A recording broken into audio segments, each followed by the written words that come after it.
Hello all. As you know that we are doing last year IIT mains and advanced question chapter wise and year wise. So chapter is going on relation and function and the year is 2020, right? So let's start with the question. Question number 1. This question was asked in advance, right? ये आपको question advance में पूछा गया है और आपको एक function defined है जो कि 0 to 1 to r, राइट। और फंक्शन किस तरह डिफाइंड है, f x equal to 4x upon 4x plus 2, then we need to find the value of this, right. तो कैसे करेंगे जरा देखिए। जब भी कभी आपके पास फंक्शन ऐसे हो, ऐसा f x equals to a raised to x upon a raised to x plus square root of a, तो ये फंक्शन हमेशा f of x plus f of 1 minus x equals to 1, ये प्रॉपर्टी सेटिस्फाई करता है, right. और ये आप इसको चेक कर सकते हैं, you can check it, you can check it. जब भी आपके पास फंक्शन इस तरीके से होगा, f x equal to a raise to x plus a raised to x upon a raised to x plus square root of a, this function always satisfy this condition, right। तो अभी आप जरा देखिए यहाँ पे जो नंबर्स लिखे हुए 1/40, 2/40, 3/40 plus dot dot dot, last में क्या लिखा हुआ है 39/40 और लास्ट में माइनस एफ ऑफ 1/2 लिखा हुआ है। अब जरा देखिए जो माइनस का एफ ऑफ 1/2 लिखा हुआ है, तो क्या इसको हम ये लिख सकते हैं क्या, f of 20/40, can we write this. और जरा सोचो, ये नंबर शुरुआत हो रही है 1 से 2 3 4 डॉट डॉट डॉट, कहाँ तक चल रहा है 39 तक चल रहा है, जिसका मतलब बीच में 20/40 आएगा कि नहीं आएगा, राइट। तो वो इससे क्या हो जाएगा, कैंसिल हो जाएगा। तो बीच में जो 20/40 वाला टर्म्स है वो हमने कैंसिल कर दिया। इसके बाद जो टर्म बचे हुए, क्या बचे हुए 1/40 f of 1/40 plus f of 2/40 plus dot dot dot, यहाँ पे एक बीच में टर्म आएगा 19/40। हम ये क्यों लिख रहे हैं, क्योंकि हमें ये दिखाना है कि हमने 20/40 को हमने क्या कर दिया, कैंसिल कर दिया। Are you okay. सो अभी आप यहाँ पे आप चाहे तो लिख सकते हैं f of 20/40 ये आएगा, और वो हमने यहाँ पे इसको कैंसिल कर दिया, plus dot dot dot, last में क्या आएगा, लास्ट में आएगा f ऑफ 39/40। अब जरा देखिए, तो हमने ये वाला टर्म इससे कर दिया कैंसिल। अब टोटल टर्म थे ये वाले 1 to 39, टोटल टर्म कितने थे, टोटल टर्म थे 39, एक बीच में कैंसिल हो गए, तो अब कितने बचे 38 बचे। 38 मतलब क्या क्या बचे, let us right those term, f of 1/40 plus f of 2/40 plus dot dot dot plus f of 19/20 and plus f of 21/20 plus dot dot dot dot, in the last there will be 39/20। Are you okay? अब जरा देखिए first term, look at the first term and the last term, you know, the first term is nothing but f of 1/40 and the last term is nothing but f of 1 minus 1/20 f40. Can we write this, right? So if we say this 1/40 is x, so here it is f of 1 minus x, and I have told you that if the function is defined in such arrangement, right, then I have told the property that fx plus f of 1/x is nothing but 1, right? So the first term, the sum of the first term and the last term, it will be 1, and the sum of the second term from the beginning and the sum of the second term from the last, इसका भी सम कितना होगा 1 होगा, right. तो इस तरीके से आपके पास टोटल पेयर कितने बनेंगे, आपके पास 38 टोटल टर्म है, 38 टोटल टर्म, तो how many pairs will be there, so there will be 19 pair, how many pairs will be there 19 pair, and you know हर पेयर की वैल्यू क्या होगी 1 होगी, इसलिए आंसर इसका कितना हो जाएगा 19 हो जाएगा, right. Hope you have got this question. Let us move to the further question. Now you see here this question number 2. This was asked in the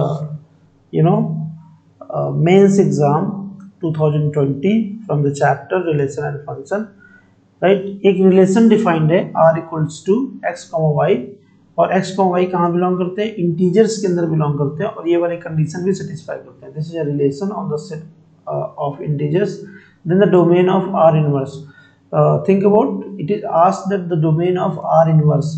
तो पहली बात तो ये r इनवर्स बेसिकली है क्या. फॉर एग्जांपल एक relation में define करूँ आपके सामने x y such that x belongs to A, some set A, there are set A and B which are non-empty, right? So let two sets A and B which are non-empty, and x belongs to A, y belongs to B, right? And x r y means what? X is related to y, right? Then only x y belongs to relation. So in this case, this x जिस set से belong करता है, x कहाँ से belong कर रहा है, आपका A से बिलोंग कर रहा है, ठीक है. तो A को हम कहेंगे डोमेन, A को हम क्या कहेंगे, डोमेन कहेंगे, राइट. और y जिस सेट से बिलोंग कर रहा है, y कहाँ से बिलोंग कर रहा है, y बिलोंग कर रहा है B से, राइट. y बिलोंग कर रहा है B से, तो B को हम क्या कहेंगे, B को कहेंगे कोडोमेन, है ना. ये बेसिक अंडरस्टैंडिंग है, बेसिक अंडरस्टैंडिंग. और यही अगर मैं कह दूं R inverse, if I talk about the R inverse, what is R inverse. R inverse is nothing but y, x, where y belongs to B and x belongs to A, right? And of course y is related to x, right? So in this case y belongs to B. In this case B will become the domain of R inverse. B को हम क्या कहेंगे, B को हम कहेंगे domain of R, और X को हम क्या कहेंगे, X जहाँ से बिलोंग करता है, मतलब A से बिलोंग करता है, तो A को यहाँ क्या कह देंगे, कोडोमेन कह देंगे, कोडोमेन. तो कहने का मतलब क्या है, R का जो डोमेन होगा वो R इनवर्स के लिए कोडोमेन होगा, और R का जो कोडोमेन होगा वो R इनवर्स के लिए डोमेन होगा, राइट. तो ये आपके पास बात समझ में आ गई, ठीक है. अब आपको जो रिलेशन है वो जरा लिखते हैं. यहाँ पे रिलेशन क्या दिया है, x square plus 3y square, R equals to आपके पास क्या है, आर इक्वल टू आपके पास है एक्स को वाई, और x square plus 3y square is less than or equal to 8. ऐसा आपके पास रिलेशन है, और एक्स और वाई दोनों ही कहाँ से बिलोंग करते हैं, दोनों ही बिलोंग करते हैं अपना इंटीजर से. तो कह रहा है कि आर इनवर्स की अपना बताइए डोमेन. तो अगर मैं R की कोडोमेन पता कर लूं, मतलब सेट ऑफ Y पता कर लूं, सेट ऑफ Y, ठीक है, सेट ऑफ Y पता कर लूं, तो हम वहां से R इनवर्स की क्या पता कर लेंगे, R इनवर्स का पता कर लेंगे डोमेन, राइट. मतलब जो इमेज है, जितने सारे Y वाले हैं ना, Y वाले, Y कलेक्शन जो भी होगा, that will be the image of R inverse R. तो जो इमेज होगा, इमेज सेट जो होगा, वही आपको क्या कहलाएगा, वही जो x को y होता है ना, इसको y को इमेज भी कहते हैं, y को क्या कहते हैं, इमेज कहते हैं, और ये x को क्या कहते हैं, इसको प्री इमेज कहते हैं, क्या कहते हैं, प्री इमेज कहते हैं. अच्छा, अब आपको ये लग रहा होगा कि आपने तो यहाँ पे b को ही पूरा कोडोमेन बोल दिया था. उसकी वजह ये थी कि b में पूरा सेट डिफाइंड था, रिलेशन डिफाइंड था. यहाँ पे क्या है, यहाँ पे सारे x और y इस रिलेशन को सेटिस्फाई नहीं करेंगे, इसलिए यहाँ पे z को डोमेन और कोडोमेन बोलने की भूल नहीं करना है. आपको निकालना है वो सारे x जिसके लिए ये रिलेशन सेटिस्फाई करता है, वो सारे y जिसके लिए ये रिलेशन सेटिस्फाई करता है, राइट. सारे इंटीजर्स इसके रिलेशन को सेटिस्फाई नहीं करेंगे. हमें पहले वो पॉइंट्स पता करने होंगे जहाँ पे रिलेशन सेटिस्फाई करता है, राइट. तो ये बेसिकली अगर आप इसको देखोगे, क्या x square plus 3y square equals to 8, अगर आप इसको देखोगे, इस इक्वेशन को ले लो, तो ये बेसिकली दिखाता है आपके पास क्या, x square by 8 plus y square by 8/3 माइंडेबल, हाँ, इक्वल्स टू 1. तो ये किसका इक्वेशन है, ये इक्वेशन है अपना इलिप्स का. किसका इक्वेशन है, इलिप्स का. अगर आप इलिप्स को ड्रॉ करोगे तो इसका ग्राफ कुछ इस तरीके से बनेगा, ग्राफ कुछ ऐसे बनेगा, ऐसे, ठीक है। और ये जो पॉइंट होगा बेसिकली ये जो पॉइंट होगा अपना, ये स्क्वायर रूट ऑफ 8 होगा, and square root of 8 is nothing but it is 2.86, it is 2.86, right? And this, and what is this? This is under square root 8 by 3. It is nothing but 1.63, right? तो इसके बीच में जो यहाँ पे integer होंगे, अब यहाँ पे इंटीजर जैसे 2 है, 2.86 है, कहने मतलब ये वाला पॉइंट क्या कहलाएगा 1,0, यहाँ पे कौन सा पॉइंट होगा 2,0, राइट? इसके ऊपर अगर चले जाओगे तो 2,1 भी सेटिस्फाई करेगा क्या? 2,1 भी सेटिस्फाई करेगा, आप करके देख लीजिए, राइट? तो 2,1 सेटिस्फाई कर जाएगा। तो वो सारे पॉइंट्स लिखने हैं जो इसको सेटिस्फाई करेंगे। तो let us right those points. क्या आएगा आर के अंदर? क्या आएगा आर के अंदर? आएगा 1,1। और लेट्स स्टार्ट फ्रॉम 0,0। ये आर के अंदर 0,0 आएगा, 1,1 आएगा, -1,1 आएगा, -1,-1 आएगा,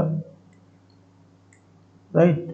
और क्या आएगा 1,-1 आएगा, और क्या आएगा 2,0 आएगा, 0,-2 आएगा। अब it will not be 0,-2, 0,-2 नहीं होगा, -2,0 होगा, -2,0 जो इस रिलेशन को सेटिस्फाई करेगा, -2,0 होगा, राइट?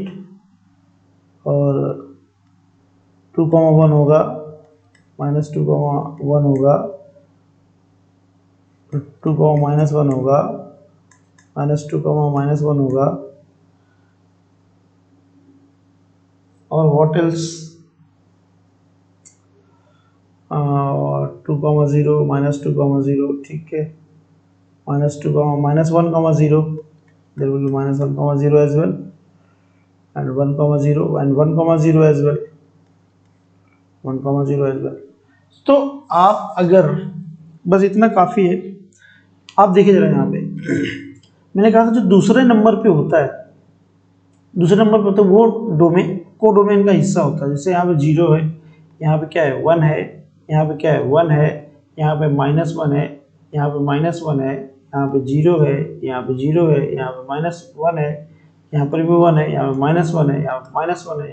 तो आप देख रहे हैं कि जो डोमेन है codomain of R, codomain of R आपके पास क्या आ रहा है? कोडोमेन ऑफ आर,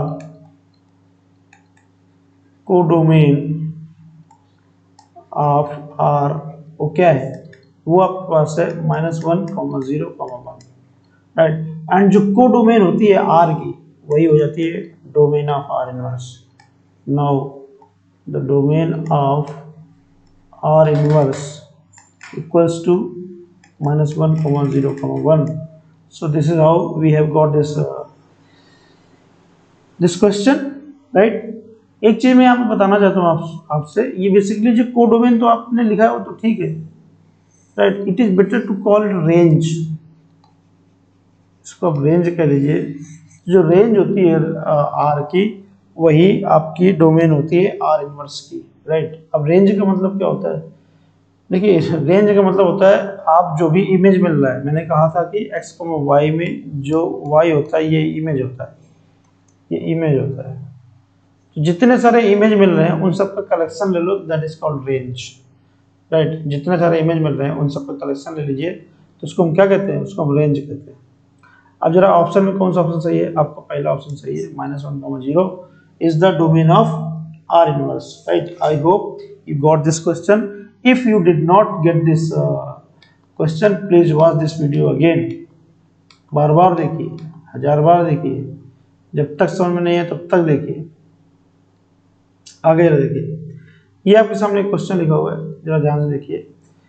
कह रहा है कि यहाँ पे भी दो सेट की बात कर रहा है। एक सेट M है जिसके से एक सेट A है जो M का सेट है, और M इस तरीके से है कि एक वो जो M है ना एक पर्टिकुलर क्वाड्रेटिक पॉलिनोमियल में इन्वॉल्व है, और उस क्वाड्रेटिक पॉलिनोमियल की कंडीशन ये है कि उसके रियल रूट्स हैं। समझ रहे हैं भाई? जो क्वाड्रेटिक पॉलिनोमियल दिया है तो उसको जरा यहाँ लिखते हैं x² minus m+1 x plus m+4 equals to 0। अगर आप इसको कंपेयर करेंगे किससे, ax square plus bx plus c से इक्वल टू 0, तो you will get a equals to 1, you will get b equal to minus m plus 1 and you will get c equal to m plus 4। और आपसे कह रहा है कि इसके roots क्या हैं, रियल है। रियल रूट्स कब होता है बेटा, b square minus 4ac, this must be greater than और इक्वल टू 0, तभी आपके रियल रूट्स होंगे, राइट। तो हमने यहाँ पे ये वाली कंडीशन लगानी है। तो b की वैल्यू क्या है आपके पास, m प्लस 1, माइनस का है, होल स्क्वायर करेंगे तो पॉजिटिव ही हो जाएगा, माइनस का 4, a की वैल्यू आपके पास 1 है और c की वैल्यू आपके पास m प्लस 4 है, दैट इज ग्रेटर देन और equal to 0। Now you just open it, you what will you get, m square plus 1 प्लस 2m minus 4m minus 16 is greater than or equal to 0. So what will you get? So you will get m square minus 2m, you know, minus 15 is greater than or equal to 0. So what will be the factor of this? It will be m minus 5 into m plus 3 is greater than or equal to 0. So you have got two values, that is minus 3, you have got minus 3 and you have got plus 5। आप देखोगे तो इस तरफ, अगर आप इस तरफ की वैल्यू देखोगे तो ये इधर पे पॉजिटिव रहेगा, ये नेगेटिव रहेगा, अब ये पॉजिटिव रहेगा। ऐसे कैसे पता करते हैं भाई, माइनस 3 की इस तरफ से अपनी मर्जी कोई भी वैल्यू रखो, जैसे फॉर एग्जाम्पल माइनस 4 रखो इस पूरे में, तो माइनस 4 रखो तो ये भी माइनस में आ जाएगा, ये भी माइनस में आ जाएगा, तो दोनों माइनस माइनस का मल्टीप्लाई प्लस होता है, इस तरफ प्लस हो जाएगा, फिर बीच इधर प्लस तो इधर नेगेटिव, इधर प्लस हो जाएगा, राइट। तो इसका मतलब क्या हुआ, इसका मतलब ये हुआ आपको तो प्लस वाला लेना है, तो मतलब बीच वाला तो आपको लेना ही नहीं है। तो इसका मतलब क्या हुआ कि जो m होगा, m बेसिकली क्या होगा, m equal to minus infinite to minus 3, और माइनस 3 आप ले सकते हो क्योंकि इक्वल टू 0 भी ले सकते हैं, यूनियन आगे क्या होगा यहाँ पे 5 to infinite, right. So this is what you have got m, और यही m आपका क्या है, यही m तो आपके पास a है भाई, जो m की वैल्यू होगी वही तो a है, ठीक है। और जो आपको b दिया गया, जरा क्वेश्चन में b जरा देखिए, b भी आपको दिया गया है, b आपको, चलो उसको सारी चीजें यहाँ लिखते हैं। आपने a इक्वल टू क्या निकाला, आपने a इक्वल टू निकाला minus infinite to minus 3 union, आपने यहाँ क्या निकाला 5 टू इनफाइनाइट, ठीक है। और b आपके पास क्या है, b आपके पास है माइनस 3 टू 5। अब कह रहा है कि which of the following is not true, mind well, is not true, आपको ट्रू वाला बताना है, ऐसा नहीं है, आपको जो ट्रू नहीं है वो बताना है। अब एक एक जरा ऑप्शन चेक करते हैं। ऑप्शन नंबर ए में कह रहा है कि a minus B equals to क्या आएगा, minus 3, 0 to minus 3 and 5 to infinite. जरा पहले इसको नंबर लाइन में ड्रॉ करते हैं, नंबर लाइन ड्रॉ करते हैं। तो नंबर लाइन में पहले जब हम a ड्रॉ करेंगे, a, let us draw a in the number line, A और जो है यहाँ तक बना लीजिए। ए ड्रॉ करें माइनस इनफाइनाइट से कहाँ तक, माइनस 3 तक, ये आपके पास माइनस 3 है, और इधर 5 से लेके इनफाइनाइट तक, तो 5 से लेके इनफाइनाइट तक इधर कर दिया, इधर पे ए है और इधर पे A. Let me change the colour, ये आपने ए डिफाइन किया हुआ है, right. So this is what is A, this side A and this side is A, ठीक है। यहाँ से शुरुआत हो रही है ए की, और यहाँ से शुरुआत हो रही है ए की, ठीक है। ये पूरा आपके पास है। अब बी क्या है, बी है माइनस 3, मतलब बी में माइनस 3 आ रहा है, बी में भी माइनस 3 आ रहा है, माइनस 3 से लेकर कहाँ तक, 5 तक, 5 नहीं आ रहा है, आप समझ रहे हैं। तो जो ए और बी के बीच का जो कॉमन एलिमेंट है वो है माइनस 3, राइट। और अब 5 तो बी में है ही नहीं, और आप कह रहे हैं ए माइनस, ए से बी वाला पोर्शन माइनस करना है, ए से बी वाला माइनस पोर्शन करेंगे तो सिर्फ क्या आएगा, सिर्फ माइनस 3 ही तो आ रहा है बी के अंदर, तो वही सिर्फ ए से हट जाएगा, बाकी तो सब कुछ रहेगा। तो मतलब क्या आना चाहिए, माइनस इनफाइनाइट से माइनस 3 आना चाहिए, यूनियन क्लोज इंटरवल 5 से इनफाइनाइट आना चाहिए, क्योंकि 5 तो बी के अंदर है ही नहीं, और जब 5 बी के अंदर नहीं है तो ए माइनस बी में तो 5 रहेगा ना भाई। ए के अंदर से वो एलिमेंट हटाए जाएंगे जो बी के अंदर भी हैं, क्योंकि बी को माइनस करना है। तो ए और बी के अंदर सिर्फ एक ही एलिमेंट कॉमन मिल रहा है, दैट इज माइनस 3, तो ए के अंदर से माइनस 3 हटा देंगे, क्योंकि ए के अंदर से बी हटाना है, तो बी के अंदर माइनस 3 सिर्फ आ रहा है, जो ए के अंदर भी है वो हटा दिया, बाकी तो नहीं हटेगा, बाकी तो 5 आएगा उसके अंदर, ठीक है, अब जरा देखिए क्या यही है क्या ऑप्शन नंबर 1 में ये चीज आ रहा है क्या? आपको 0 to -, पहला वाला ओके। दूसरे वाले में प्रॉब्लम है, यहाँ पे कह रहा है 5 आपको नहीं लेना है। जब आपके पास इस तरीके से इंटरवल आएगा तो इसका मतलब 5 आपको नहीं लेना है, और जब आपके पास इस तरीके से इंटरवल आएगा तो इसका मतलब है 5 आपको लेना है, राइट। इसका मतलब होता है सिर्फ आप, पहले वाले का मतलब होता है आपको सिर्फ 5 से बड़ी वैल्यू लेना है। इसका मतलब ये होता है कि 5 से बड़ी भी और उसके बराबर भी, मतलब 5 भी लेना है और 5 से बड़ी भी लेना है। तो इस तरीके से आपका पहला ऑप्शन ही सही हो गया। यही आपका ऑप्शन है जो सही नहीं है, ये सही नहीं है इसीलिए सही हो गया। दूसरा a इंटरसेक्शन b -3 वो हमने देखा। तीसरा b माइनस ए, b के अंदर से अगर a माइनस करोगे तो जो एलिमेंट कॉमन होगा वही माइनस होगा। तो b के अंदर से कौन सा एलिमेंट कॉमन है? -3 कॉमन है। तो जब b के अंदर से वो माइनस हो जाएगा तो क्या बचेगा? -3 5 बचेगा। बिल्कुल ओके, कोई दिक्कत वाली बात नहीं। a यूनियन b करने से r आ जाएगा, बिल्कुल सही बात भाई। भाई पूरा a तो पूरा कवर ही कर रहा है ना, इसके बाद सिर्फ इतना ही तो बचता है, और ये b है, और b को यूनियन कर लीजिए r के बराबर आ जाएगा। तो बाकी ऑप्शन में कोई दिक्कत नहीं है, सिर्फ आपका ऑप्शन नंबर 1 में ही दिक्कत है। तो 1 is the correct answer because it is not true, right. I hope you got the idea of this question. Now let us move to the next question.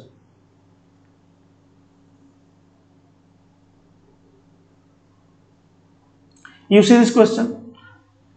अभी आपको यहाँ पे दो रिलेशन डिफाइंड है, R1 और R2। B2 रिलेशन डिफाइंड है as follows, इस तरीके से डिफाइंड है। कह रहा है कि A और B जो है वो कार्टेशियन प्रोडक्ट, कार्टेशियन जो प्लेन है उसके सेट्स हैं, सो उसके एलिमेंट्स हैं। लेकिन रिलेशन के अंदर तभी आएंगे जब a² + b² करने से आपकी वैल्यू क्या है?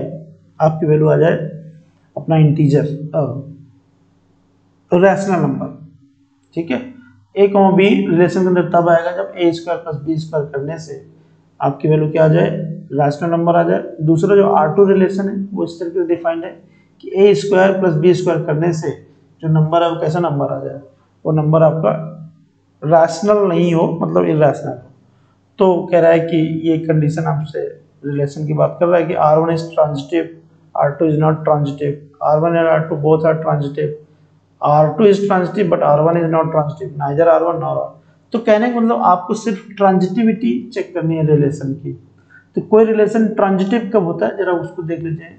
x, y रिलेशन में है एंड y, z भी रिलेशन में है, राइट, दोनों रिलेशन में है। तो अगर x, z भी रिलेशन के अंदर आ जाए तो हम ऐसे रिलेशन क्या कहते हैं? ऐसे रिलेशन कहते हैं कि वो ट्रांजिटिव है। मतलब अगर 3 एलिमेंट लिया जाए x, y, z, x का y के साथ वही रिलेशन है जो y का z के साथ है। ऐसा होने के बाद अगर ऐसा हो जाए कि x का z के साथ भी रिलेशन हो जाए तो ऐसे रिलेशन क्या कहते हैं? हम ट्रांजिटिव रिलेशन कहते हैं। हमें यही चेक करना है। तो जरा देखिए R1 के लिए हम देखते हैं। R1 के लिए मैं आपको 3 नंबर दे रहा हूँ, देयर आर 3 नंबर्स। देखिए स्क्वायर रूट के अंदर √2 + 1, दूसरा स्क्वायर रूट के अंदर √2 - 1, तीसरा 8⁻⁴। ये आपके पास A है, ये आपके पास B है, ये आपके पास C है। आप देखोगे कि A, B जो है वो रिलेशन में है। क्यों? क्यों? जरा इनका स्क्वायर करके सम करो। स्क्वायर करोगे क्या आएगा? a² आपके पास कितना आ जाएगा? ये आ जाएगा 3 + 2√2। आप करके देख लीजिए। और b² भी आपके पास कितना आ जाएगा? ये आ जाएगा 3 - 2√2। जरा c² भी कर ही लो। c² कितना आ जाएगा? ये आ जाएगा 8⁻1/2 दैट इज 2√2। 2√2 ये आ गया, ठीक है। अब जरा देखिए, अब सभी का a², b² c² कैलकुलेट कर लिया है आपने। तो अगर a² + b² ऐड करोगे तो कितना आ जाएगा? देख लो भाई, ये √2 कैंसिल हो जाएगा, यहाँ पे आ जाएगा 6। तो ये क्या है आपके पास? ये आपके पास रैशनल नंबर है, इसका धूमधाम से a, b जो है धूमधाम से रिलेशन के अंदर है। बिल्कुल सही बात है, ठीक है। अब b, c की जरा बात करते हैं। तो b² + c² की बात करते हैं। b² आपके पास कितना है? 3 - 2√2 और c² कितना है? 2√2। तो ये भी कैंसिल हो जाएगा, आंसर कितना आ जाएगा? 3। तो इसका मतलब ये भी कहाँ बिलोंग कर रहा है? ये भी बिलोंग कर रहा है रैशनल नंबर के अंदर। इसका मतलब ये हो गया कि b, c भी रिलेशन में है और धूमधाम से है। अब देखते हैं a² c²। a² + c² करते हैं। a² कितना आपके पास? 3√2, 3 + 2√2 प्लस सी स्क्वायर कितना है आपके पास 2√2, तो ये कितना आ जाएगा 3 + 4√2। क्या ये रिलेशन में है? क्या ये रैशनल नंबर है? This does not belongs to rational number. This implies that A comma C जो है वो रिलेशन में नहीं आएगा। इसका मतलब ये हुआ कि R1, ये R1 है यहाँ पे, R1 is not transitive, R1 is not transitive. जो आपका R1 होगा वो आपका ट्रांजिटिव नहीं होगा। तो ये बात तो क्लियर हो गई कि R1 आपका ट्रांजिटिव नहीं है। मैंने आपके सामने एग्जांपल रखा हुआ है नंबर्स। जब भी आपको ये प्रूव करना होगी, नेगेशन प्रूव करना हो, तो जस्ट गिव एन एग्जांपल, आपको एग्जांपल देना है। अब बात करते हैं R2 की। R2 में फिर से आपने क्या किया, A लिया आपने, A की वैल्यू ले ली √2 + 1 और B की वैल्यू ले ली आपने 3, ठीक है, और C की वैल्यू ले लिया आपने √2 - 1। अब जरा इनका स्क्वायर ऊपर लिखा हुआ है, चलो फिर से लिख देते हैं। A स्क्वायर इक्वल कितना आएगा 3 + 2 √2 आ जाएगा। B स्क्वायर कितना आएगा 9 आएगा, और C स्क्वायर कितना आएगा 3 - 2 √2 आ जाएगा। अब जरा देखिए क्या A स्क्वायर + B स्क्वायर कितना आएगा, ये आपके पास 12 + 2 √2 आएगा। क्या ये रैशनल नंबर है? नहीं है, तो रैशनल नंबर नहीं है तो रैशनल में बिलोंग नहीं करेगा। इसका मतलब क्या हुआ, इसका मतलब जब ये A स्क्वायर + B स्क्वायर कर देने से रैशनल नंबर ना आए तो वो जो जोड़ा होगा वो रिलेशन के अंदर आएगा। तो आपने देख लिया कि रिलेशन के अंदर है, ठीक। इसी तरीके से आप B स्क्वायर + C स्क्वायर को भी देख सकते हैं, वो भी रिलेशन, वो भी रैशनल नंबर नहीं होगा, वो भी आपका रैशनल नंबर नहीं होगा। तो इसका मतलब क्या हो गया, B, C भी रिलेशन के अंदर आएगा। आप करके देखिए, रिलेशन के अंदर आएगा। बट आप देखोगे A स्क्वायर + C स्क्वायर, ये देखोगे ये आपके पास 6 आएगा और धूमधाम से रिलेशन के अंदर है। धूमधाम से रिलेशन नहीं, धूमधाम से रैशनल नंबर के अंदर है। और जब रैशनल नंबर के अंदर हो गया तो इसका A, C होगा, वो किसमें बिलोंग नहीं करेगा, वो ट्रांजिटिव रिलेशन के अंदर नहीं होगा। तो इसका मतलब R2 भी क्या हुआ, R2 इज नॉट ट्रांजिटिव। तो आपने ये देखा कि R1 भी ट्रांजिटिव नहीं है, R2 भी ट्रांजिटिव नहीं है, तो इसका neither R1 nor R2 is transitive. Question number 4 is the option number 4 is the right answer. आपके लिए काम ये है, ये प्रूव कर सकते हैं। Is you can comment in the comment section. R1 symmetric, क्या सिमेट्रिक है क्या R1, क्या रिफ्लेक्सिव है क्या R1। रिफ्लेक्सिव और सिमेट्रिक दो प्रॉपर्टी प्रूव करिए, किसके लिए, for both R1 and R2। और जो भी आंसर आएगा तो you just write down in the comment section कि ये क्या है relation. Right, so this was question number 4। Now let us move to the question number 5 of the day. Question number 5 देखिए, a survey shows that 63% of people in a city read newspaper A, whereas the 76 read newspaper B. If X% of the people read both the newspapers, then the possible values of X can be, right? तो अभी जरा देखते हैं, NA मतलब number of people who are reading newspaper A, that is 63%. NB, that is the number of people who reads newspaper B, that is 76%. And those who reads both, क्या NA intersection B, intersection मतलब both, वो है X%। अब मुझे ये बताइए, जब intersection होगा, इंटरसेक्शन में दोनों पढ़ने वाले होंगे, तो जो X% की जो वैल्यू होगी वो 63% से ज़्यादा हो सकती है क्या, जब दोनों में होंगे। और जब ज़्यादा होगी मतलब X जो होगा ना, X वो क्या होगा, ऐसे बना देखो, ऐसे, ये वाला पोर्शन है आपका X और ये वाला पोर्शन आपके पास A, ये वाला पोर्शन आपके पास B है। तो जो X की वैल्यू होगी वो इन दोनों में से भी छोटी होती है। किससे, कहने मतलब, मेरा कहने मतलब क्या है, NA इंटरसेक्शन B जो होगा that is less than or equal to minimum of NA, NB, ठीक है। सीधी सी बात है भाई, एन ए इंटरसेक्शन बी दोनों में आ रहा है, एन ए में भी आ रहा है, एन बी में भी आ रहा है, ठीक है। तो एन ए इंटरसेक्शन बी क्या होगा, एन ए से या एन बी से या इनमें से जो छोटा होगा उसके बराबर या फिर उससे छोटा हो सकता है। तो ये बात समझ में आ गई कि जो x% होगा, x की जो वैल्यू होगी that will be less than or equal to 63। तो कहने मतलब आपका ऑप्शन 3 तो नहीं हो सकता है, 3 तो नहीं हो सकता है, 65 तो नहीं हो सकता है, राइट। अब आगे बात करते हैं। आपने अगर सेट थ्योरी पढ़ रखा है तो उसमें एक फार्मूला होता है N A union B equals to क्या होता है, N A plus N B minus N A intersection B, A intersection B. तो एन ए एन बी कितना है आपका 63 प्लस 76 माइनस एक्स, ये कितना आ जाएगा 139 minus x. N A union B, N A union B का मतलब क्या है, वो जो कम से कम एक न्यूज़पेपर तो पढ़ते हैं, ऐसे लोगों का मतलब है एन ए यूनियन बी। तो ये जो वैल्यू होगी क्या होगी, एन ए यूनियन बी क्या होगी, that is less than or equal to 100 होगा नहीं होगा, क्योंकि हो सकता है कुछ लोग न्यूज़पेपर ना पढ़ते हो इसीलिए लेस देन हो गया, और इक्वल टू क्यों है, क्योंकि हो सकता है सारे लोग न्यूज़पेपर पढ़ते हो, ठीक है। और ये आपने कितना निकाला है, ये आपने निकाला है 139 minus x is less then 100। तो एक्स क्या आ जाएगा, एक्स इज ग्रेटर देन आ जाएगा 39, ग्रेटर देन इक्वल टू 39। तो मतलब एक्स के लिए जो हमारी कंडीशन आ गई लेस देन इक्वल टू 63 होना चाहिए और ग्रेटर देन इक्वल टू 39 होना चाहिए। तो ऐसा कौन सा ऑप्शन मैच कर रहा है, जब 39 से बड़ा हो तो आपका ऑप्शन ए 1 नहीं हो सकता है, आपका ऑप्शन 2 नहीं हो सकता है, जब 63 से छोटा हो तो आपका ऑप्शन 3 भी नहीं हो सकता है।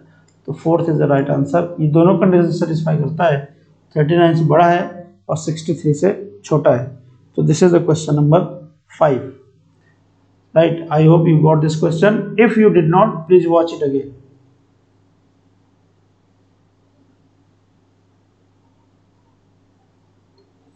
Next question.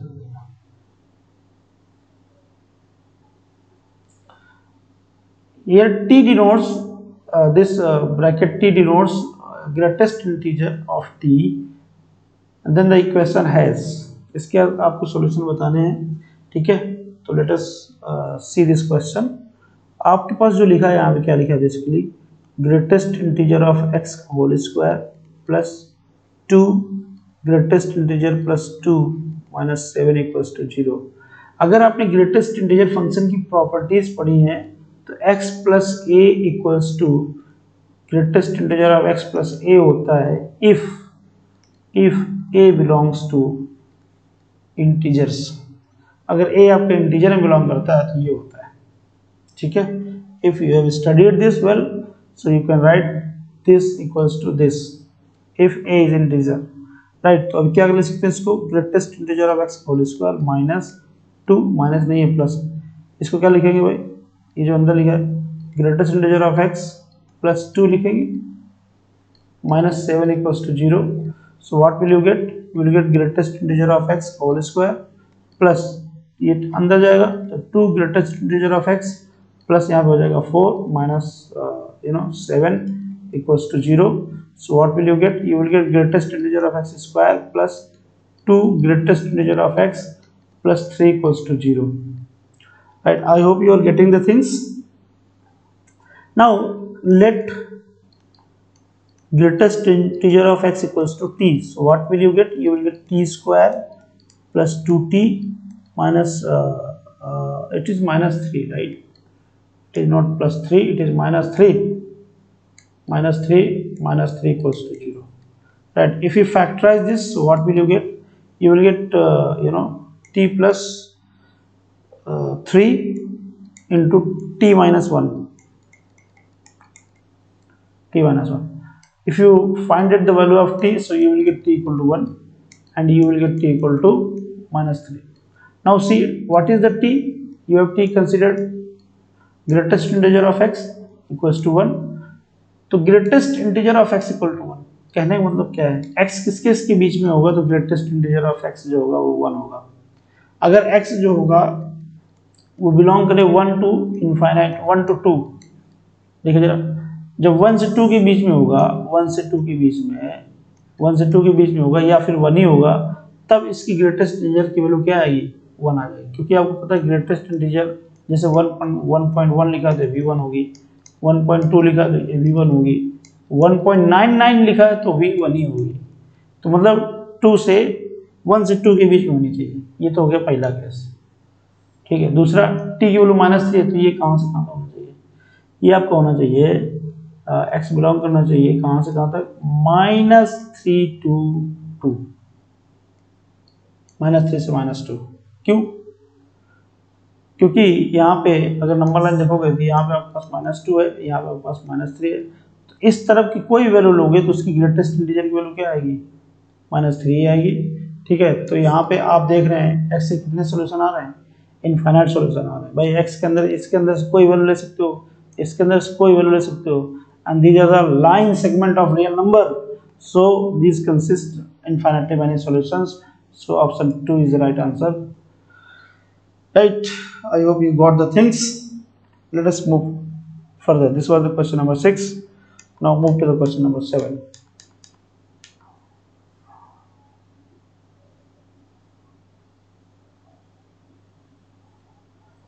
This is the similar question, right? You can see 63% of the person working in office like the coffee, whereas 65% like the tea. X denote the percentage of both, right? Coffee and tea, and x cannot be, x क्या नहीं हो सकता है, समझ रहे हैं भाई, x क्या नहीं हो सकता ये बताना है आपको। तो चलो करते हैं। Number of person who likes coffee, NC equals to कितना दिया है आपका, 73%। Number of person who likes tea, NT equal to कितना दिया आपके पास, 65%, ठीक है। Number of person who likes both, C intersection T कितना दिया आपके पास, X। अब आप देखोगे यहाँ पे क्या देखोगे, आप ये देखिए कि जो x की जो वैल्यू होगी that can not be greater than or equal to 65, 65 से बड़ा नहीं हो सकता है, right? x can not be greater than or equal to 65, यहाँ पे कोई भी 65 से बड़ा नहीं है भाई। चलो छोटे की बात करते हैं, कोई भी 65 से बड़ा, इसका तो यहाँ से तो कोई लॉजिक नहीं निकल के आ रहा है, सारे आंसर सही लग रहे हैं। अगला फार्मूला लगा देखते हैं, N C intersection union T तो क्या आएगा, N C plus N T minus N C intersection T, right? I hope you are getting the things. तो यहाँ कितना आएगा आपके पास, 73 प्लस 65 माइनस एन, ये आपके पास x है, तो let's write here x, here it is x, so if you solve it you will get 138 minus x equals to NC union t, और आपको पता है कि इसकी जो वैल्यू होगी NC union t ये क्या होगी, लेस देन और इक्वल टू 100 होगी, राइट? क्योंकि हो सकता है कि कुछ लोग चाय ना पीते हो या कॉफ़ी ना पीते हो, कुछ भी ना पीते हो, ठीक है। तो कितना है यहाँ पे, ये 138 minus x is less than equal to 100, तो x इज ग्रेटर देन कितना आ जाएगा, 38 आ जाएगा। x वैल्यू क्या होगी, 38 से बड़ी होनी चाहिए, 38 से छोटा नहीं होना चाहिए, 38 या फिर 38 से बड़ी होनी चाहिए। ऐसा इसमें भी है, ऐसा इसमें भी है, ऐसा इसमें भी है, तो ऑप्शन ये नहीं होगा, ऑप्शन ये नहीं होगा, ऑप्शन ये नहीं होगा। इसमें आपसे पूछा था कौन नहीं होगा, वो 36 नहीं होगा, बाकी सारे हो सकते हैं, ठीक है। तो इसलिए इसका आंसर हो गया 36। D is the right answer, D मतलब fourth is the right answer. Let us move to the next question.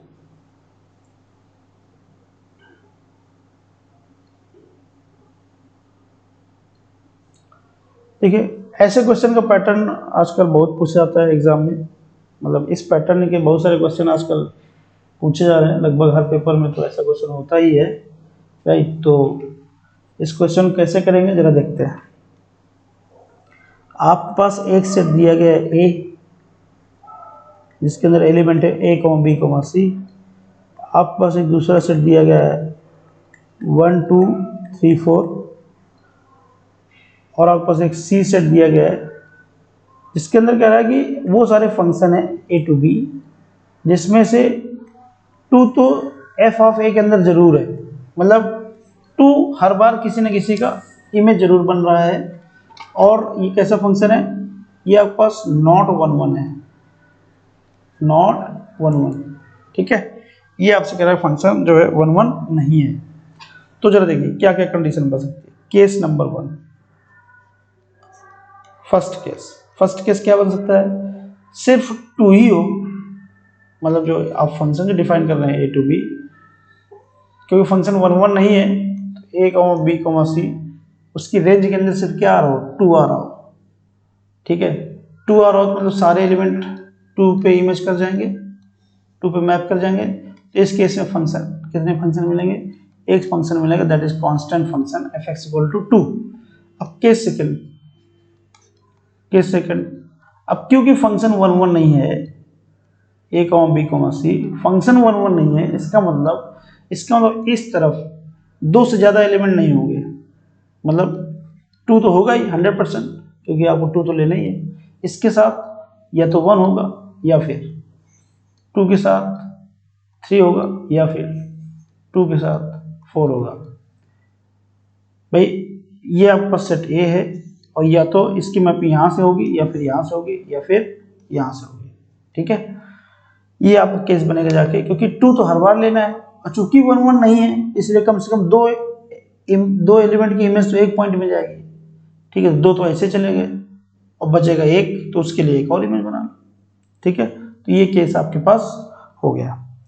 अब जरा हम इसको देखते हैं, इसमें हम केस बनाते हैं कि इसके अंदर क्या हो रहा है।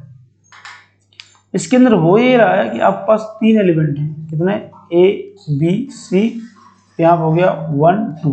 हम क्या कर सकते हैं, हम ए और बी को भेज सकते हैं कहाँ पे, 1 पे, और सी को भेज सकते हैं 2 पे। तो आपके पास एक फंक्शन मिल गया, ये फंक्शन के अंदर 2 आ भी रहा है, और फंक्शन में वन भी है, मतलब 1 1 है भी नहीं, राइट। इसी में क्या हो सकता था, इसी में हो सकता था, ऐसे भी हो सकता था, जैसे हमने सी को भेजा कहाँ पे, 2 पे, इसी तरीके से हम बी को भी भेज सकते हैं 2 पे, ए और सी को भेजते हैं कहाँ पे, 1 पे। तो यहाँ पे 1 2, इसको ऐसे भेज दिया, ठीक है, और ये चला गया इधर पे। ऐसे क्या हो सकता था, जैसे हमने बी को भेजा, सी को भेजा, बी को भेजा, अब ए को भी भेज सकते थे, यहाँ पे क्या आएगा, बी और सी को भेज दिया 1 पे, और यहाँ पे 2 पे, ए को भेज दिया ऐसे, ठीक है। ये केस हो गया, देख रहे हैं।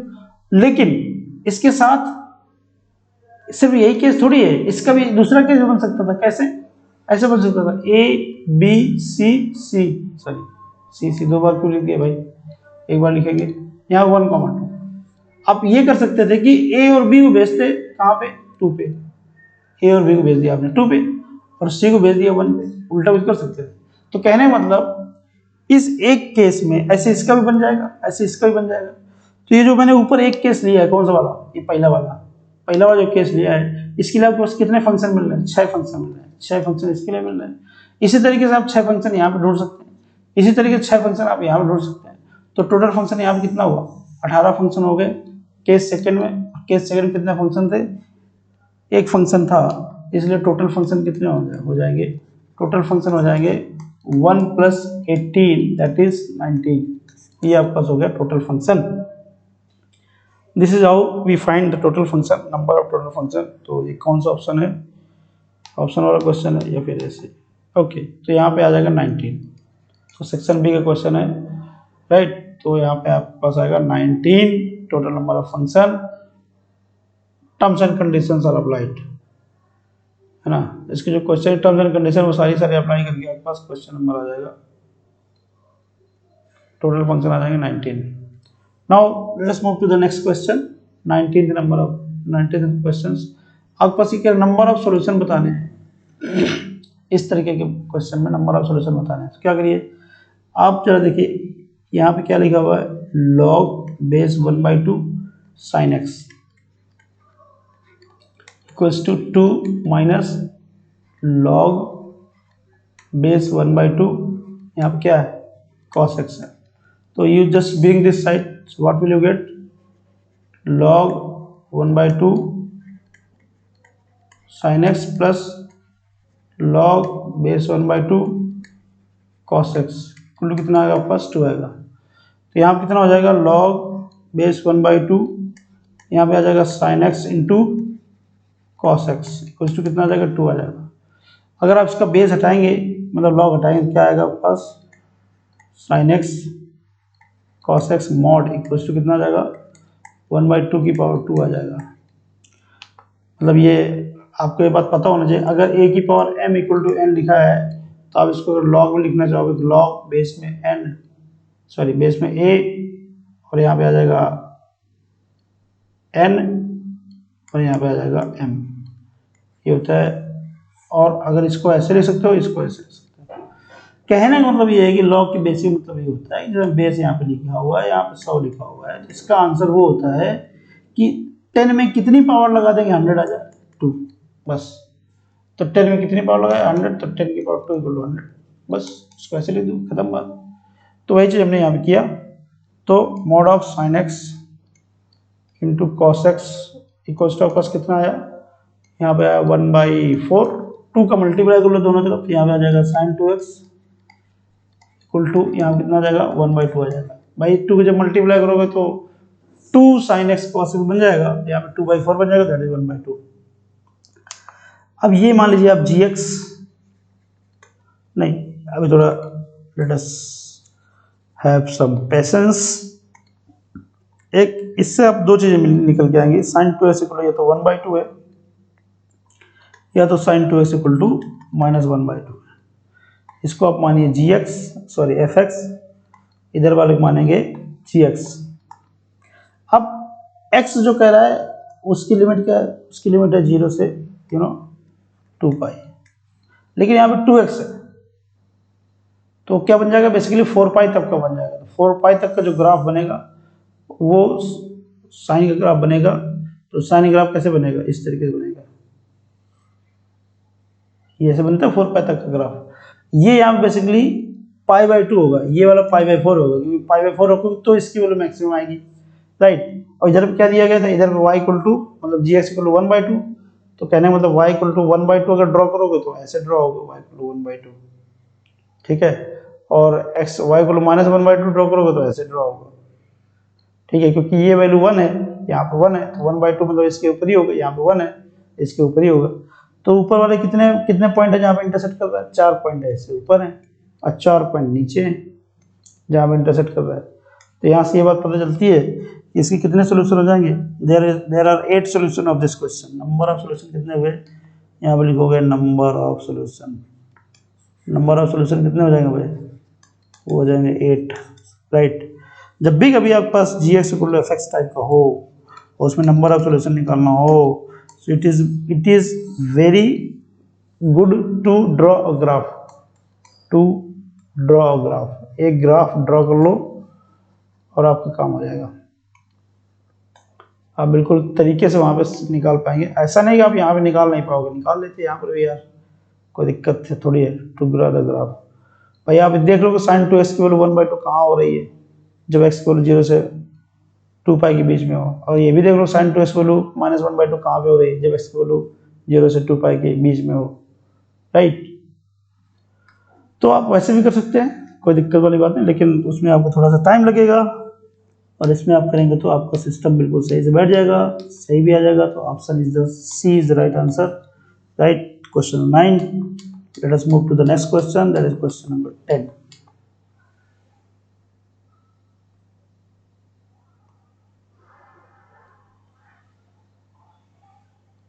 क्वेश्चन नंबर 10, यहाँ पे एक सेट दिया गया है, सेट कुछ इस तरह की डिफाइंड है, आप देख सकते हैं यहाँ पे कर्ली ब्रैकेट लगा हुआ है।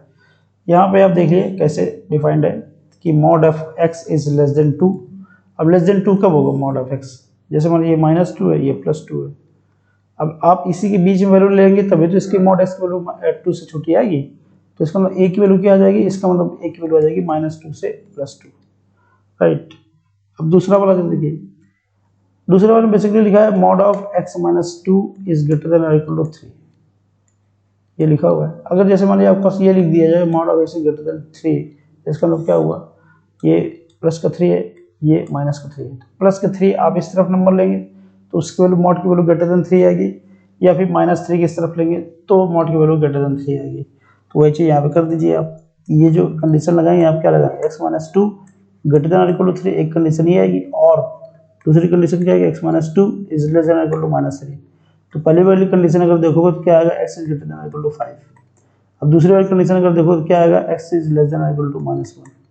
तो यहाँ से क्या निकल के आता है, 5 टू इनफाइनाइट, और यहाँ से क्या निकल के आता है, माइनस इनफाइनाइट टू माइनस 1।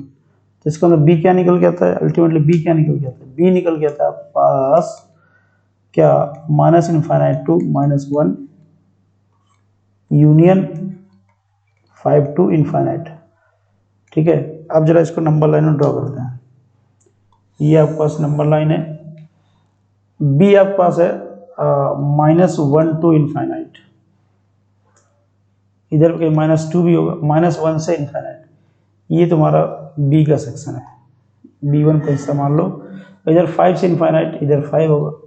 ये b2 वाला सेक्शन है, 5 से इनफाइनाइट, तो इधर पे b2, और b1 और b2 के इंटरसेक्शन लोगे, सॉरी यूनियन लोगे तो आपके पास b मिलेगा। और a क्या है, a है अपना माइनस 2 से प्लस 2, तो माइनस 2 से प्लस 2 ये आपके पास है। तो अगर इस पोर्शन की बात करें इतने की, यही वाला पोर्शन कॉमन आ रहा है, यही वाला पोर्शन कॉमन आ रहा है। कॉमन कौन है, मतलब a इंटरसेक्शन अगर b की बात करें तो क्या आएगा, माइनस 2 से लेके कहाँ तक, माइनस 1 तक, ये वाला पोर्शन कॉमन है ना। अगर b माइनस ए की बात करें, b में से a वाला पोर्शन घटा दो, तो चलो सारी चीज लिख देते हैं। b माइनस ए की अगर मैं बात करूंगा तो क्या आएगा, b के अंदर से वो वाला पोर्शन हटाना है, b के अंदर से वो वाला पोर्शन हटाना है जो a के अंदर भी हो। a के अंदर कौन कौन सा पोर्शन है, माइनस 2 से लेके माइनस 1 तक, तो b के अंदर से आप हटा दीजिए, तो कितना बचेगा फिर, माइनस 1 भी हट रहा है, और यहाँ पे माइनस 2 नहीं हट रहा है, माइंड बना, तो माइनस इनफाइनाइट से लेके कहाँ तक आ जाएगा, माइनस 2 तक आ जाएगा। पहली बात तो माइनस 2 नहीं हट रहा है, क्योंकि a के अंदर जो है वो माइनस 2 नहीं है, इसलिए माइनस 2 नहीं हटेगा। 1 हट जाएगा, ठीक है, तो उसका कोई मतलब भी नहीं है, 1 तो वैसे भी नहीं था, सॉरी 1 हट जाएगा, 1 हट जाएगा, तो 1 तो कोई मतलब ही नहीं, तो पूरा ठीक है। और इधर आगे से 5 टू इनफाइनाइट, ये तुम्हारे पास b माइनस ए होगा। अब अगर मैं a माइनस बी की बात करूं, अभी मैंने ऑप्शन नहीं देखा क्या चल रहा है, a माइनस बी, a के अंदर से वो सारा हटाना है जो b का हिस्सा है। b का हिस्सा कौन सा है, b का हिस्सा है माइनस 2 से लेके माइनस 1 तक, b का हिस्सा है। ये क्या बन जाएगा आपके पास, a माइनस बी बनेगा माइनस 1 टू 2, ये हो जाएगा a माइनस बी। अब a यूनियन b जो आएगा वो क्या आएगा, a यूनियन b क्या आएगा, ये भी देख लीजिए, इन्हीं में से कोई ऑप्शन मिल ही जाएगा। a यूनियन b का मतलब क्या है, देखो b तो यहाँ से यहाँ तक चल ही रहा है, यहाँ से यहाँ तक तो b है ही है, ठीक है, यहाँ से यहाँ तक b है, और a में इतना और जुड़ जाएगा, a यूनियन b करोगे तो क्या जुड़ जाएगा, रियल नंबर में से क्या माइनस कर दो, क्या माइनस कर दो, रियल नंबर में से 2, b माइनस कर दो, 5 ना माइनस करो, लेकिन 2 और 5 के बीच का पूरा माइनस कर दोगे, ये तो बचेगा रियल नंबर में से। अब हम जरा ऑप्शन जरा पकड़ लेते हैं। Now let us then a intersection b, क्या ये आएगा, क्या आपने a इंटरसेक्शन b यही निकाला था, सी नहीं, माइनस 2 से माइनस 1 निकाला था, लेकिन माइनस 2 पे ओपन इंटरवल था, राइट, तो यहाँ पे माइनस 2 पे क्या है, क्लोज्ड है, इसलिए ये गलत हो गया। b माइनस ए आपने ये निकाला है, b माइनस ए, b से a हटाया है, b माइनस ए कहाँ है, b माइनस ए, b माइनस ए आपके पास ये है, क्या ऐसे लिखा, माइनस 2 से माइनस इनफाइनाइट और 5 से, इसका मतलब क्या है, रियल नंबर में से क्या माइनस कर दो, माइनस 2 और 5 के बीच की वैल्यू माइनस कर दो, तो ये आपका b है, क्या यही सही है क्या, b minus A minus 2 5, yes, so this is what is the right answer. बाकी आप देख सकते हो इनको कि कौन क्या आ रहा है, कौन क्या नहीं आ रहा है, राइट, तो b is the right answer for this question number 10। तो it was very easy question है ना। आप ये देखोगे कि 2020 में जो क्वेश्चन आए हैं रिलेशनल फंक्शन के, तो कंपैरेटिवली इजी हैं, they are not that tough questions, वो इतने टफ नहीं है, इजी क्वेश्चंस हैं। अब क्वेश्चन 11 में आपसे कह रहा है कि इसका इन्वर्स निकालिए, तो क्या करना है, मैंने कहा है कि आपको इन्वर्स निकालने के लिए क्या करो, जो भी फंक्शन दिया जाए उसको y इक्वल टू मानो, और यहाँ से x की वैल्यू निकालो y की टर्म्स में, right. Find out the value of x in terms of y, say G Y type का होगा, ठीक है। फिर बाद में इस y की जगह में x रिप्लेस कर दो और इस एफ एक्स की जगह में एफ इनवर्स एक्स से रिप्लेस कर दो, वही आपका इनवर्स ऑफ द फंक्शन होगा। तो आप क्या करेंगे, y को लोग क्या मान लेंगे, y को लोग मान लेंगे 8 raise to 2x minus 8 raise to minus 2x upon 8 raise to 2x plus 8 raise to minus 2x, इसको आपने y मान लिया। अब यहाँ क्या करो, कंपोनेंट डिविडेंडो लगा दो भाई, y की वैल्यू निकालनी है x के टर्म्स में, सॉरी x की वैल्यू निकालनी है y के टर्म्स में। तो कंपोनेंट डिविडेंडो क्या होता है, जैसे a by B equal to C by D लिखा हुआ है, इसको क्या लिख सकते हो आप, a प्लस बी अपॉन में a minus B equals to C plus D upon में c minus D. So this is what is component dividendo, लगाइए जरा यहाँ। तो ये नीचे 1 है तो ऊपर वाले में ऐड कर देते हैं, ये लिखा है यहाँ पे देखो, नीचे वाले ऊपर ऐड कर देते हैं और नीचे वाले को ऊपर माइनस कर देते हैं, जो काम इधर करो वही काम इधर करो। तो 8 raise to 2x minus 8 raise to minus 2x plus क्या है यहाँ पे 8 raise to 2x plus 8 raise to minus 2x, ठीक है, अपॉन यहाँ क्या आएगा, ऊपर वाले में माइनस करते हैं उसको नीचे लिखते हैं, ऊपर आपके पास ये लिखा हुआ है, माइनस करेंगे नीचे वाले तो सारे साइन बदल जाएंगे, तो यहाँ पे आ जाएगा ये चीज़, जरा देखिए ध्यान से, ऊपर वाले में ये कैंसिल हो जाएगा, नीचे वाले में ये कैंसिल हो जाएगा, इधर भी क्या चल रहा है, इधर y प्लस 1 चल रहा है, इधर क्या चल रहा है y माइनस 1 चल रहा है, इधर भी क्या आपके पास आ जाएगा 2 इंटू 8 रेज टू 2x आ जाएगा, नीचे क्या आ जाएगा माइनस का 2 इंटू 8 रेज टू माइनस का 2x आ जाएगा, ये 2 से 2 कट गया। अब ये जो यहाँ पे ये वाला माइनस है ना, इसको आप इस तरफ एडजस्ट कर दो LHS में, तो ऊपर इधर पर लिख दो 1 प्लस वाई अपॉन क्या लिख दीजिए 1 माइनस वाई इक्वल्स टू इधर पे 8 रेज टू 2x अपॉन में कितना 8 रेज टू माइनस 2x। अब इसको ऊपर ले जाओ तो क्या बन जाएगा, इधर बन जाएगा 8 रेज टू 4x बन जाएगा, इधर पे क्या बन जाएगा, इधर पे 1 प्लस वाई अपॉन में 1 माइनस वाई बन जाएगा। और सुनो अब क्या आएगा यहाँ, अभी अभी थोड़ी देर पहले बताया अगर a की power m equal to n लिखा है तो आप इसको क्या लिख सकते हो लॉग बेस में a n equal to m, तो ठीक है, तो वही चीज़ को आप लॉग में लिखो, क्या आएगा लॉग बेस में 8, यहाँ पे कितना आएगा 1 प्लस वाई अपॉन कितना आएगा 1 माइनस वाई इक्वल टू कितना आ जाएगा 4x आ जाएगा।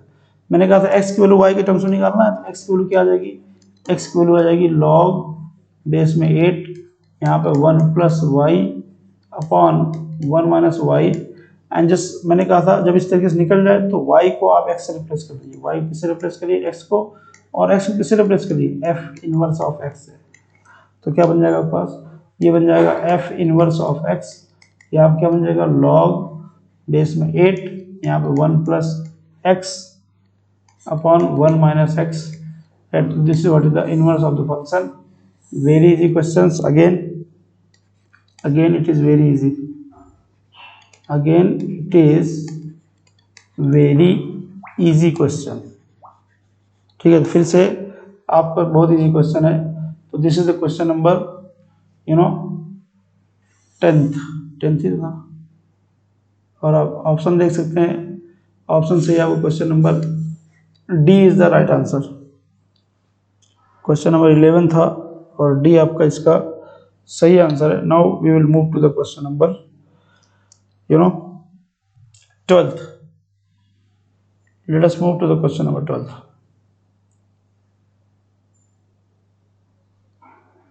अब जब देखिए यहाँ पे एक फंक्शन डिफाइंड है f x equal to this, और वो -1,3 टू r डिफाइंड है, और कह रहा है कि इसकी आपकी रेंज बताना है। तो जरा देखिए कैसे करेंगे, यहाँ पे ये x into greatest integer of x लिखा हुआ है, कैसे करेंगे जरा देखिए ध्यान से। एफ एक्स इक्वल टू आपके पास लिखा हुआ है x greatest integer of x upon 1 plus x square, ठीक है, x बिलोंग कर रहा है आपका कहाँ से कहा था 1 से 3। जरा हम इसके केस बनाएंगे, जब x बिलोंग करेगा 1 से 2 तो क्या बनेगा, यहाँ पे जब 1 से 2 करेगा तो इसका ग्रेटेस्ट इंटीजर जो है वो हमेशा 1 ही आएगा, तो इसका जो फंक्शन बनेगा वो x upon 1 plus x square बन जाएगा। और जब x बिलोंग करेगा कहाँ से 2 से 3 तो जो ग्रेटेस्ट इंटीजर की वैल्यू होगी क्या हो जाएगी, वो हो जाएगी 2, तो ये फंक्शन बन जाएगा पास 2x अपॉन में 1 प्लस एक्स स्क्वायर, राइट। अगर इस फंक्शन की ग्राफ के बारे में बात करें तो इस फंक्शन का ग्राफ जानते हो कैसे बनेगा, 1 से 2 के बीच में कैसे बनेगा, यहाँ 1 से 2 के बीच में ठीक है। फंक्शन कैसे है, 1/x/1 + x², फिर 2 तक जाएगा। अब 2 के बाद से क्या होगा, यहाँ पे 2 के बाद थोड़ा ऊपर चला जाएगा क्योंकि वहाँ पे 2 का मल्टीप्लाई है, 2 से 3, फिर से 3 तक जाएगा यहाँ, ठीक है। तो ये फंक्शन आप देख रहे हैं कैसा फंक्शन है, डिक्रीजिंग फंक्शन है। आप देख लीजिए कैसा फंक्शन है, डिक्रीजिंग। तो सबसे मैक्सिमम वैल्यू कहाँ मिलेगी, मैक्सिमम वैल्यू मिलेगी 1 पे, ठीक है। तो इसके लिए जैसे मैं 1 की बात करूँ तो 1 रखो, लेकिन 1 तो लेना नहीं है आपको, तो 1/2 आ जाएगा मैक्सिमम वैल्यू, और मिनिमम वैल्यू क्या मिलेगी 2 पे, और पहले वाले पे इंटरवल में 2 भी नहीं लेना है, तो अगर 2 रखो तो आ जाएगा 2/5, तो पहला वाला इंटरवल तो ये आ जाएगा पहले वाले की रेंज। दूसरे वाले में क्या आएगा, दूसरे वाले में मैक्सिमम वैल्यू कहाँ मिलेगी, 2 पे मिलेगी, तो कितना आ जाएगा, 2 पे जब मिलेगी तो हो जाएगा 4/5। 2 आपको लेना है, माइंड वेल, 2 आपको लेना है क्योंकि 2 तो है ना इंटरवल में, और 3 पे सबसे मिनिमम वैल्यू मिलेगी, तो क्या आ जाएगा यहाँ पे 3 रखोगे तो 6/10 दैट इज 3/5, ठीक है। तो ये वाला जो होगा ऑप्शन वही इसका सही आंसर होगा। तो let us see the option 2/5, 1/2,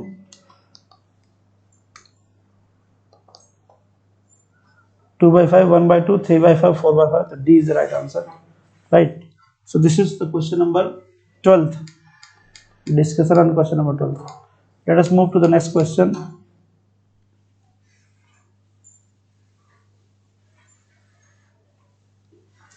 Question number 13. देखिए यहाँ पर भी आपके पास क्या दिया है, 3x in bracket 3x - 1 + 2 = mod of 3x - 1 और प्लस यहाँ क्या दिया गया है, mod of 3x - 2। फिर से नंबर ऑफ सॉल्यूशन पूछ रहा है, इसको आप fx मानिए, इसको आप gx मानिए, सिस्टम वही है। क्या करना है आपको, fx और gx का ग्राफ ड्रॉ करना है। तो ग्राफ तो यहाँ पे बड़ा टफ लग रहा है, देखो 3x टाइप का लिखा है, तो एक काम करो, let us make it easy, 3x को आप t मान लीजिए थोड़ी देर के लिए। इधर जो आपके पास fx है वो क्या बन जाएगा, fx वैल्यू बन जाएगा t इन ब्रैकेट t - 1 + 2, और ये क्या बन जाएगा आपके पास, ये आपके पास बन जाएगा क्या बनेगा, ये बनेगा t² - t + 2। अगर आप इसके फैक्टर करो, फैक्टर ना करो, एक काम करो, इसको परफेक्ट स्क्वायर बना लीजिए, क्या बन जाएगा t - 1/2 होल स्क्वायर, प्लस यहाँ क्या आएगा, प्लस का 7/4 आ जाएगा। आप करके देखो, तो हो गया t के बारे में बात। अगर मैं g की बात करूँ तो उसको भी आपने t माना है, तो gt बन जाएगा, वो बेसिकली gx ही रख लो, gt रख लो, gt रख लो, चलो ठीक है gt रखो। तो क्या है यहाँ पे ft रखो, इसको fx ना करिए, मतलब gt ft मान लिया, gt ft मान लिया। एक फंक्शन इक्वल टू दूसरा फंक्शन लिखा हुआ है यहाँ पे, one function equals to second function, ऐसे लिखा हुआ है, ठीक है। तो gt आपके पास कितना आ जाएगा, gt आपके पास आ जाएगा greatest mod of t - 1 plus mod of t - 2, ठीक है। इसके लिए केस क्या बनेगा, gt के लिए केस बनाइए जरा, gt का केस बनाइए, केस जब t की वैल्यू जो होगी लेस देन 1, जब t की वैल्यू आपके पास लेस देन 1 होगी, इसका जो ग्राफ बनेगा वो क्या बनेगा, आप जानते हैं, मतलब जो बनेगा 2t + 3 बनेगा। क्यों, क्योंकि आप जब t लेस देन 1 लिखोगे तो इसको पॉजिटिव बनाने के लिए 1 - t करोगे, इसको पॉजिटिव बनाने के लिए 2 - t करोगे, तो ये हो जाएगा -2t + 3। जब t की वैल्यू क्या होगी, 1 से बड़ी और 2 से छोटी होगी तो क्या होगा, 1 से बड़ा होगा तो t - 1 तो पॉजिटिव हो जाएगा, प्लस यहाँ पे 2 - t हो जाएगा, तो t निपट जाएगा, तो कितना आ जाएगा, 1 आ जाएगा। तो यहाँ पर आ गया 1, gt वैल्यू 1 आ जाएगी। जब t की वैल्यू ग्रेटर देन 2 होगी तब क्या होगा, तब तो 2t - 3 होगा, 2t - 3। अब इसको आपको ड्रॉ करना है ग्राफ। देखिए ये वाला पोर्शन तो बनता है आपके पास पैराबोला वाला सिस्टम। इसको कैसे, अगर मैं इसको y मान लूँ तो ये y - 7/4 इक्वल्स टू कितना आ जाएगा यहाँ पे, t - 1/2 का होल स्क्वायर। एक चीज़ देखिए, आपने 3x को आपने माना है t, तो यहाँ पे जब t होगा, t is always greater than 0। तो इसका जो ग्राफ बनेगा बेसिकली, अगर मैं इसके ग्राफ के बारे में बात करूँ, तो अगर इसका ग्राफ आप बनाएंगे तो इसका जो वर्टेक्स पड़ेगा वो पड़ेगा 1/2 और 7/4 पे। 1/2 मान लीजिए यहाँ पे, 7/4 यहाँ पे, इसका वर्टेक्स ऐसे पड़ेगा, ऐसे पड़ेगा। जाना तो इस तरफ भी चाहिए था लेकिन इस तरफ नहीं जाएगा। चलो इस तरफ बना के मैं इसको कैंसिल करूँगा, ठीक है। जाना आपके पास इस तरफ भी चाहिए था लेकिन ये वाला ग्राफ यहाँ पे नहीं होगा क्योंकि टी की वैल्यू क्या है, >0 है, और टी वाली एक्सिस आपके पास ये है, ठीक है। और ये आपके पास क्या है, ये आपके पास है 1/2, 7/4। I hope you are getting the things. दूसरे में आते हैं, दूसरा वाला ग्राफ जो जीटी वाला सेक्शन है वो क्या है, -2t + 3, -2t + 3, मतलब इसका जो आपका स्लोप है नेगेटिव है तो उसका ग्राफ कुछ ऐसे बनेगा। 1 कहीं तुम्हारे पास ये पड़ेगा, यहाँ पे कहीं 1 पड़ेगा, मान लो ये 1 है, तो 1 से बड़ी वैल्यू के लिए है, तो ये जो मैंने यहाँ पे लिख दिया थोड़ा सा इसको हटाओ यहाँ से, इसको दूर लिखो, दूर दूर ले चलो इसको। क्या आपके पास आएगा 1/2, 7/4, और 1 कहीं यहाँ पड़ेगा, 1 से छोटे के लिए ग्राफ, 1 से छोटे के लिए ग्राफ का यहाँ पे से आ जाएगा। अब इस 1 को यहाँ ना मान के यहाँ मानो, ये 1 मान लीजिए यहाँ पे, फिर 1 से 2 के बीच में इसकी वैल्यू 1 आती है, फिर इसके बाद इसका ग्राफ पॉजिटिव हो जाता है। तो बताइए, है ना, ये 2t - 3 वाला है, ये -2t + 3 वाला है, ये आपके पास 1 वाला है, ठीक है। अब मुझे बताओ ये 2 है यहाँ पे, अब 2 से बड़े के लिए आपके पास ये ग्राफ बन जाता है 2t - 3 वाला, राइट। अब 1 और 2 के बीच में gt को 1 हो जाता है, थोड़ा और नीचे आएगा हालांकि, क्योंकि यहाँ पे तो 7/4 है, तो कहीं यहाँ पे ये वाला पोर्शन आएगा, ऐसे ये वाला उतर जाएगा नीचे, तारे जमीन पर इसको नीचे उतार देगा। तो कहने का मतलब ये है कि ये जो रेड वाला ग्राफ और ब्लैक वाला ग्राफ कितने पॉइंट पे इंटरसेक्ट करता है, एक पॉइंट पे, तो इसका सिर्फ और सिर्फ सिंगल सॉल्यूशन होगा, सिंगल सॉल्यूशन होगा बस। तो इसका जरा ऑप्शन में जाके देखते हैं क्या सही क्या गलत, क्या सही क्या गलत। एग्जैक्टली 1 सॉल्यूशन, ठीक है। At least 4 solution no, infinite solution no, 2 solution no, exactly 1 solution is the right answer. I hope you got the point. Let us move to the next question, question number 14.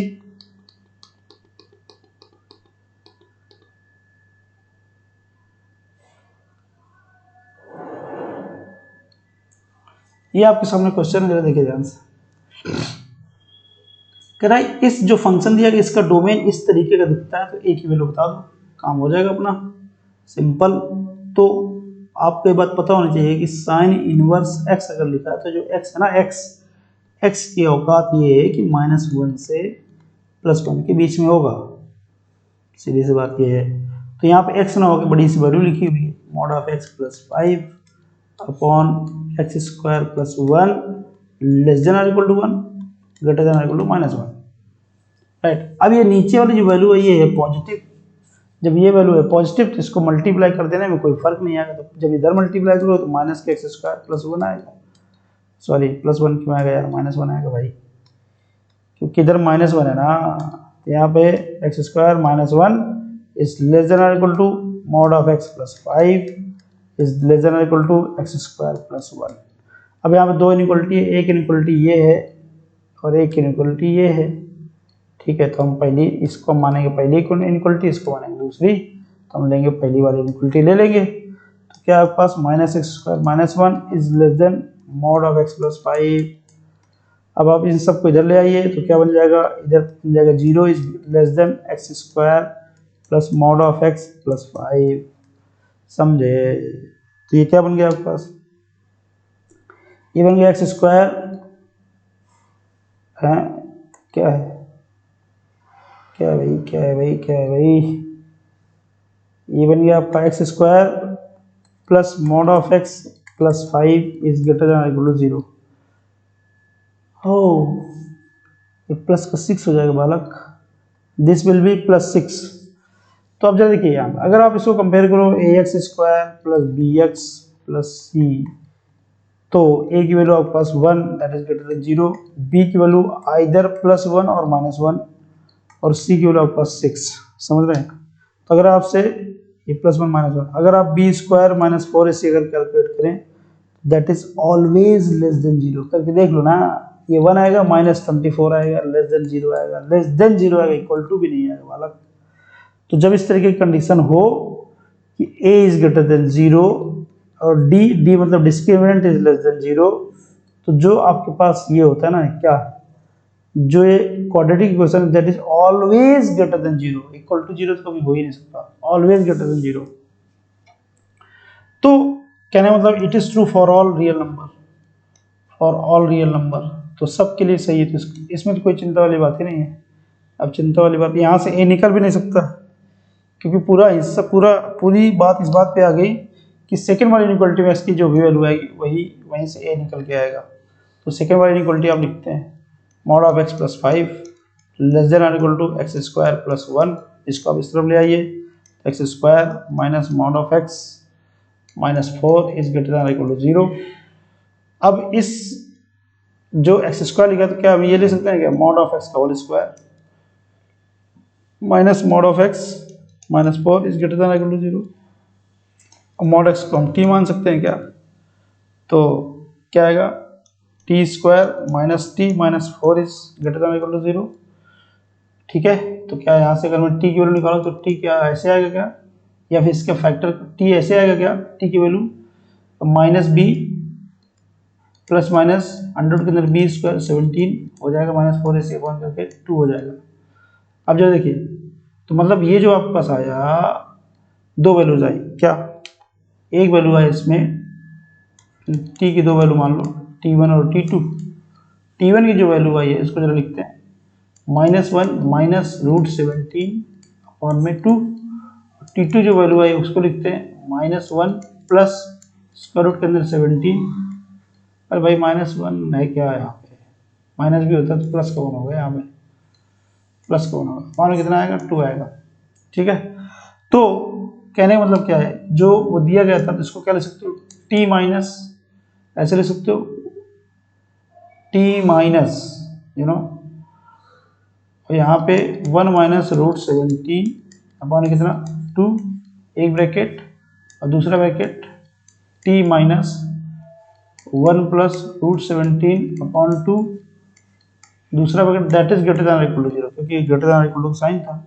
अब t क्या था, t तो mod x था, तो mod x आ जाएगा यहाँ पे -1 -√17 upon 2।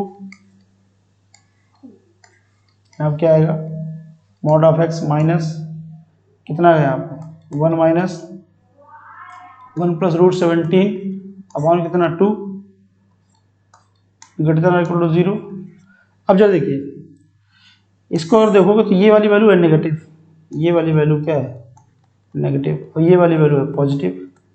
ठीक है, तो कहने मतलब नेगेटिव इस तरफ आएगी, पॉजिटिव इस तरफ आएगी, तो मॉड x की वैल्यू इस तरफ जाएगी। तो कहने का मतलब क्या हो गया कि मॉड x की वैल्यू क्या होनी चाहिए, ग्रेटर देन 0 होने के लिए या तो इस तरफ वैल्यू लोगे या तो इस तरफ, क्योंकि बीच में इधर पे नेगेटिव आएगी पॉजिटिव आएगी, इधर पे नेगेटिव आएगी इधर पे पॉजिटिव आएगी। तो अब मुझे ये बताओ मॉड ऑफ x की वैल्यू लेस देन और इक्वल टू 1 -√17 अपॉन 2 लिखोगे क्या, भाई ये तो हमेशा पॉजिटिव वैल्यू आती है, ये हमेशा पॉजिटिव वैल्यू आएगी मॉड की वैल्यू, और ये आपके पास आ रहे नेगेटिव, तो ऐसा संभव ही नहीं है। संभव क्या है, संभव ये क्या mod of x is greater than और इक्वल टू कितना 1 + √17/2। ठीक है, तब जब ये ग्रेटर देन और इक्वल टू हो तो इसके लिए क्या लिखते हैं आप, इसके लिए आप ये लिखते हो, इसके लिए क्या लिखोगे -∞to -1 + √17/2 union 1 + √17/2 to up to infinite। ठीक है, तो यही इसी तरीके का आपको देखिए डोमेन दिया गया था, इसी तरीके का डोमेन आपको दिया गया था, देखो -∞ to -a और a to infinite, और a की वैल्यू क्या है 1 + √17/2। Right, so this is it for this year 2020। इसमें कुछ कम क्वेश्चन पूछे गए हैं क्योंकि बाकी इसमें दो पार्ट बने, इसमें सिर्फ एक ही पार्ट बना है। राइट, अगर आपको इस वीडियो से कुछ भी हेल्प मिली है तो please like share and subscribe my channel, Alright, see you in the next video.